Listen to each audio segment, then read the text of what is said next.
ଚାକିରି ସ୍ଥାୟୀ କରିବା ପାଇଁ ଯେତେବେଳେ ଆମେ ଖରାତରରେ ଆନ୍ଦୋଳନ କରୁଛୁ ଗଭର୍ଣ୍ଣମେଣ୍ଟରୁ ଗତ 2 ବର୍ଷ ଭିତରେ 2ଟି ଆନ୍ଦୋଳନ ହେଲା। ତାପରେ ମୁଖ୍ୟତଃ ହେଲା ଯେ ଛଟେଇ ବନ୍ଦ କରାଯାଉ।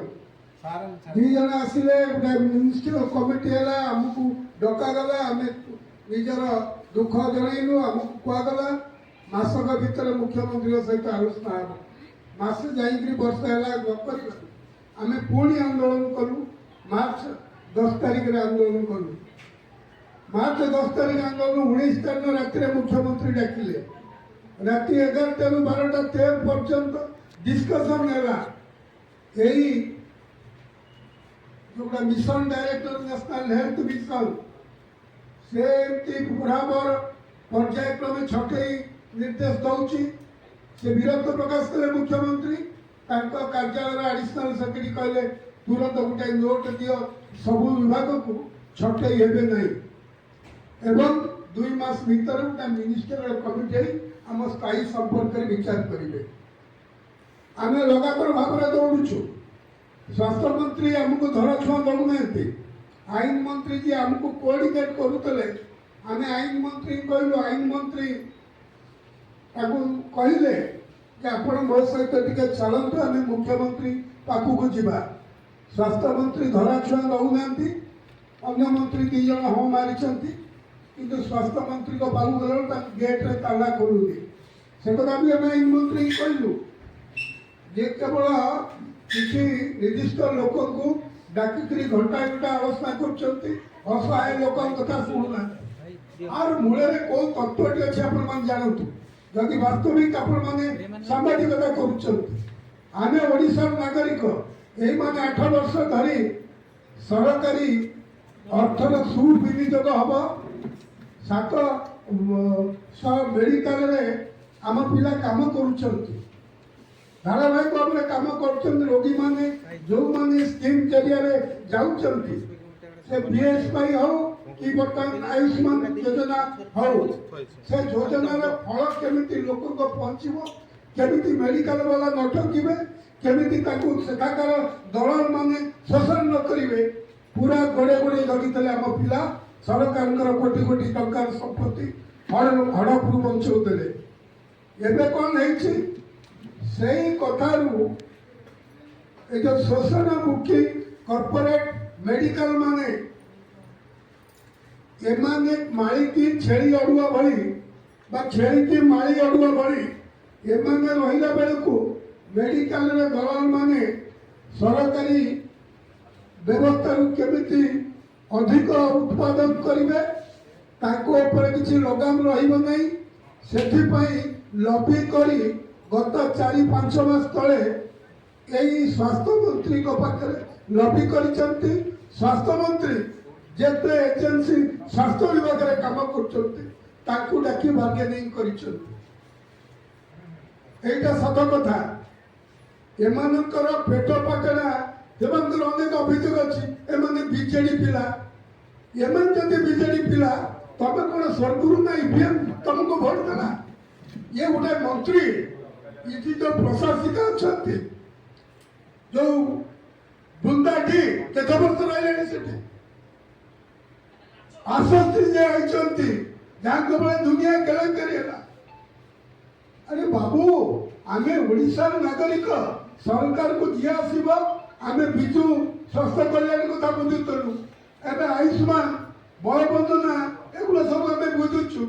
जिते बड़े 2000 रु 2024 जाए जो मैंने सरकारी दफ्तर काम करते सब जाक बीजेडी आ नुआ बीजेपी सरकारी कर्मचारी बाहर कर, से शासक मिश्र को बाहर कर, सी तो से आईएएस देला, से त्रिलोचन महांती के बाहर कर, सी तो से सरकार काम करुला।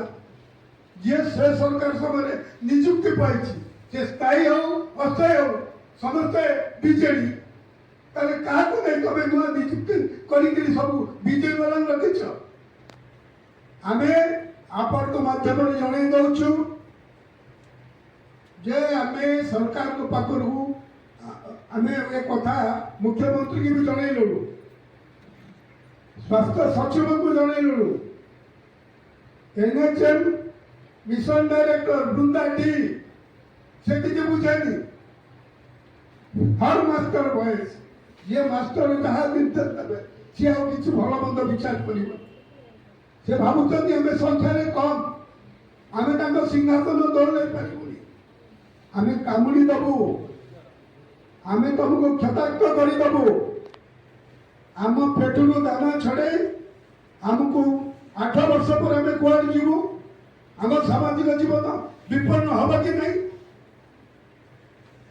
आउ 3 वर्ष कष्ट दब जिद्रे तापर कौन जीव तेणु आम आउ थे आपण माध्यम सरकार कहूँ माननीय मुख्यमंत्री के आपण जरिया कहूँ माननीय मुख्यमंत्री महोदय आपण आमको प्रतिश्रुति देते कौन से आउटसोर्स पिला छटई करेंगे नहीं आपणकर 2 जन जड़े मंत्री 2 जन विधायक जाई भर सभा घोषणा करदे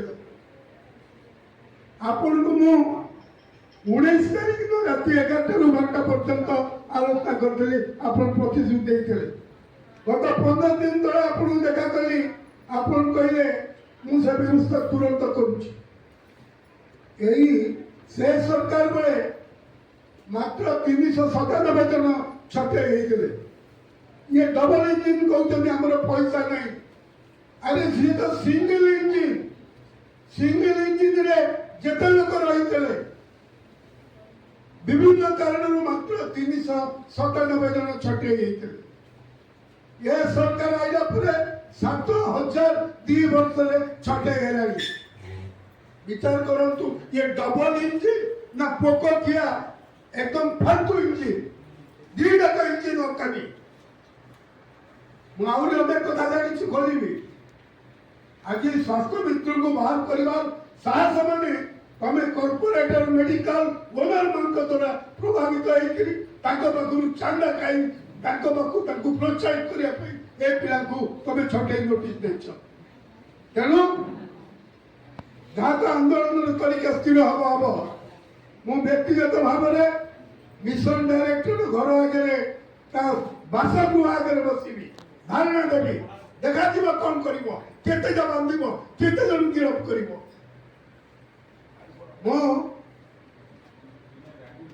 आउटसोर्सिंग कर्मचारी महासंघ सबुबले सबु वर्गर कर्मचारी असहाय कर्मचारी सहित रही मूल दाबी हूँ छटई बंद एवं जो मन को छटई कर पुनः नियुक्ति दियो this the principal demand of our महासंघ तेणु मुझे विनम्र निवेदन करी आपण मैंने ए कथा को व्यापक भाव में सरकार नोटिस की नियंतु एवं आमको सहयोग करूँ धन्यवाद।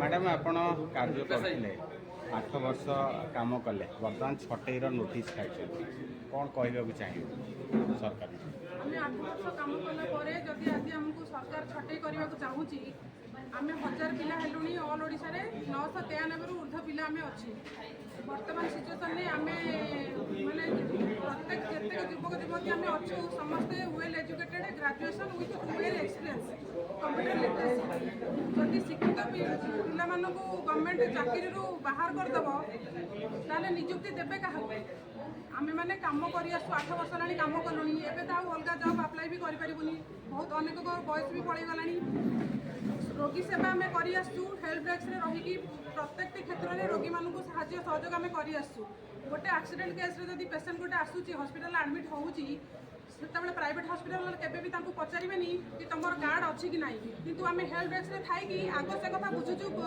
कि तदारख करूँ जो रोगीटा आसूँ तार आयुष्मान कार्ड अच्छी बीएसके कार्ड अच्छी कौ कार्ड तार अच्छी जो हेल्थ स्कीम से ट्रिटमेंट हो पार से बाबद आम हॉस्पिटल मानक अवगत करूँ कि पेसेंट पेसेंट कार्ड रू ट्रिटमेंट करूँ अत्यधिक पैसा न नि जाऊ से गुड़ाक आम जगुचु आज आज जब आमको चाकरी बाहर करा रोगी मैंने भी उपकृत हे ना हॉस्पिटल माने पैसा लुटिबे आम भी आम 1000 परिवार भी अपसा रही आम राजरास्ता को पड़े आसू तो सरकार को एतिक नवेदन आम चाकरी जमी रिन्यू करूँ आमको जमी आम थिलु चाकरी सेमती आमको रखु जदि यह न हुए तो निश्चित आम राजरास्ता को ओह्लैबू। धन्यवाद। ଏଭଳି ଭାବରେ ଏବେ ଓଡ଼ିଶାରେ ଯେଉଁ ପ୍ରଚଳିତ ଅଛି ଆୟୁଷ୍ମାନ ଯୋଜନା ସେଥିରେ ବି ଆମେ କାର୍ଯ୍ୟରତ ଅଛୁ।